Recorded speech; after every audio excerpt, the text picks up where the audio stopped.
The original humor consultant. We started in 1981. People may remember what you say to them. They'll always remember how you make them feel. I'm going to repeat that. They may remember what you say. They'll always remember how you make them feel. Let me tell you a story.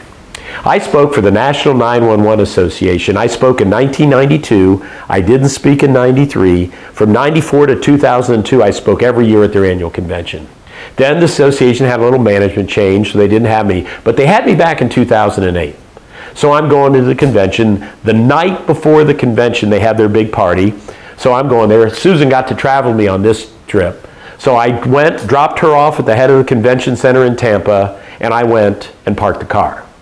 She's walking in the door, and she's going up the escalator. She turns to this lady next to her, and she says, "Hi, I'm Susan Sorrentino." The lady said, "Susan Sorrentino?" She said, "Yeah." "Are you Phil's wife?" Susan said, "Maybe."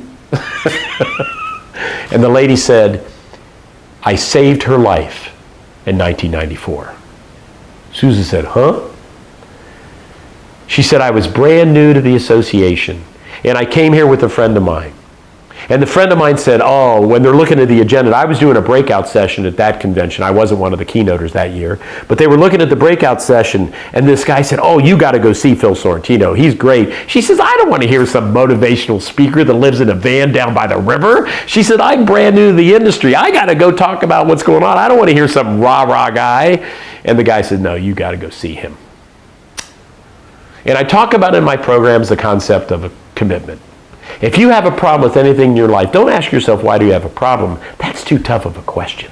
Ask yourself, why can't you be committed to this policy? Why can't I be committed to this procedure? Why can't I be committed to this relationship? Because when you can answer the question, why can't you be committed? Then you'll know why you have the problem. And then here's the line that saved her life. I said, especially in relationships. I said, you can do your best you can with a relationship, and you can leave that relationship, but it doesn't work out. You can leave that relationship with your head held high and your shoulders back. You say, "You know what? I did my best, but it didn't work out. Because you know what? I did my best." She said that line gave her the courage to leave a 22-year abusive relationship.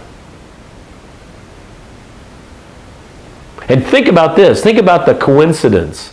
The first person Susan met at this convention, 1,500 people, is this lady. By the way, there's a great book called When God Winks at You, How God Uses Coincidences to Reveal Himself. Also written by the guy who did Schoolhouse Rock. It's just a bill. Okay, so the next day is the convention. I give my speech, 1,500 people. It's all done. They had the trade show right afterwards, so I'm walking the trade show. I'm kissing babies. I'm shaking hands. I'm hoping to find my next gig. Maybe one of you will help me find one. So I'm walking up. This lady comes up and she says, "Phil, I just got to say hi to you." I said, "Yeah, Susan told me this story." She said, "You know about the guy that sent me to your seminar?" I said, "Well, I don't know him, but Susan told me about it." She said, 2 years ago, he called me up and he told me he was going to kill himself. 2 days later, he called me back and he said, "I just got to say something to you. Everybody that I even gave any indication I was contemplating this, they beat me up.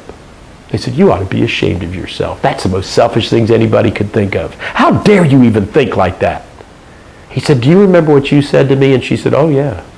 You said to me that if I did this, you'd really miss me.' And that's all I needed to hear." So when we talk about touching people's lives, you'll never know how that one bit of encouragement, that one love, that one telling somebody that they're special, that they needed at that moment, and they're going to change their lives. So remember that now's the time to help that person next to you, because you never know. Love you.